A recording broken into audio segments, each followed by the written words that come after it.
यह बात है कुरान की। यह कहानी है दो भाइयों की। यह कहानी है एक ऐसे दर्दनाक सच की जिसने इंसानियत की तारीख का पहला खून देखा। अगर आप यह कहानी पूरी सुन लें तो आप यह जान जाएंगे कि इंसान का सबसे बड़ा दुश्मन कौन है और वह हमारे दिल की कमजोरियों का कैसे फायदा उठाता है। यह कहानी हमें सिखाती है कि हसद और घमंड इंसान को किस हद तक गिरा सकते हैं। यह उस जमाने की बात है जब जमीन पर सिर्फ हजरत आदम अलैहिस्सलाम, हजरत हव्वा और उनके बच्चे ही थे। हजरत आदम के दो बेटे थे जिनके नाम थे हाबील और काबील। हाबील का दिल साफ और नेक था। वह बकरियां चराता था और अपने काम में अल्लाह का डर रखता था। दूसरी तरफ काबील खेती बाड़ी करता था मगर उसके दिल में थोड़ा घमंड और लालच था। जब दोनों जवान हुए तो हजरत आदम ने उनकी शादी का फैसला किया। उस जमाने में अल्लाह का यह हुक्म था कि एक ही माँ के पेट से पैदा होने वाले जुड़वा भाई बहन की शादी आपस में नहीं हो सकती थी। हाबील की शादी काबील की जुड़वा बहन से तय हुई जो बहुत खूबसूरत थी, और काबील की शादी हाबील की जुड़वा बहन से जो कि कम खूबसूरत थी। यह फैसला सुनकर काबील के दिल में हसद और गुस्से की आग भड़क उठी। उसे लगा कि उसके साथ नाइंसाफी हुई है। उसने इस फैसले को मानने से इनकार कर दिया। हजरत आदम ने उन्हें समझाया, तुम दोनों अल्लाह की राह में कुर्बानी पेश करो, जिसकी कुर्बानी कबूल होगी वही सही होगा। हाबील ने अपनी सबसे अच्छी और सेहतमंद बकरी अल्लाह के लिए पेश की क्योंकि वह दिल से परहेजगार था और अल्लाह को राजी करना चाहता था। काबील काश्तकारी करता था तो उसने खेती की कुछ खराब फसलें पेश की क्योंकि उसके दिल में हसद भरा हुआ था और वह नेक नियत से कुर्बानी नहीं कर रहा था।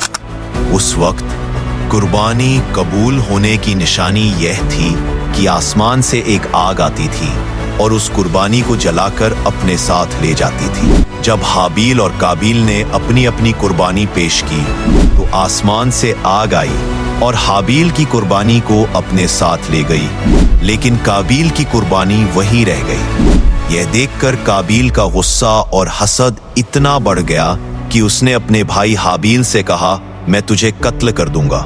हाबील ने बड़े ही सब्र से जवाब दिया, अल्लाह सिर्फ उन लोगों की कुर्बानी कबूल करता है जो नेक और परहेजगार होते हैं। अगर तू मुझे मारने के लिए हाथ उठाएगा भी तो मैं तुझे मारने के लिए अपना हाथ नहीं उठाऊंगा क्योंकि मैं अल्लाह से डरता हूँ। जब ये मंजर शैतान ने देखा कि काबील गुस्से में है और उसे बहकाने का ये अच्छा मौका है, शैतान ने काबील के कान में फुसफुसाया, अगर तूने हाबील को कत्ल कर दिया तो उसकी बहन जो बहुत खूबसूरत है तेरी हो जाएगी। शैतान ने उसे समझाया कि बदला लेने का यही तरीका है। जब काबील ने कत्ल का इरादा कर लिया तो उसे यह समझ नहीं आया कि वह यह काम कैसे करे। शैतान ने ही उसे कत्ल करने का तरीका बताया। उसने उसे समझाया कि किसी पत्थर या नुकीली चीज से हाबील का सिर कुचल दे ताकि उसकी मौत हो जाए। काबील ने शैतान की बात मान ली और फिर काबील ने एक पत्थर उठाया और अपने भाई के सर पर मार दिया और इस तरह इंसानियत का पहला कत्ल हुआ। हाबील की लाश काबील के सामने पड़ी थी और उसे यह समझ नहीं आ रहा था कि वह अब क्या करे। उसे बहुत शर्मिंदा हुआ, लेकिन तब तक बहुत देर हो चुकी थी। अल्लाह ने काबील को रास्ता दिखाने के लिए एक कौवे को भेजा। काबील ने देखा कि वह कौवा जमीन कुरेद रहा है और एक मरे हुए कौवे को उस गड्ढे में दफन कर रहा है। यह देखकर काबील को अपने किए पर और भी ज्यादा शर्मिंदगी महसूस हुई। उसने कहा, अफसोस मुझ पर, क्या मैं इस कौवे जितना भी समझदार नहीं हो सका कि अपने भाई की लाश को दफन करूं? यह कहकर काबील ने भी जमीन खोदी और अपने भाई हाबील की लाश को दफन कर दिया।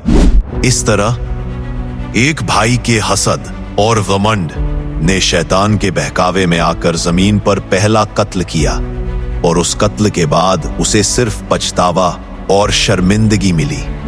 जब काबील ने हाबील का कत्ल कर दिया तो हजरत आदम अलैहिस्सलाम बहुत गमगीन हुए।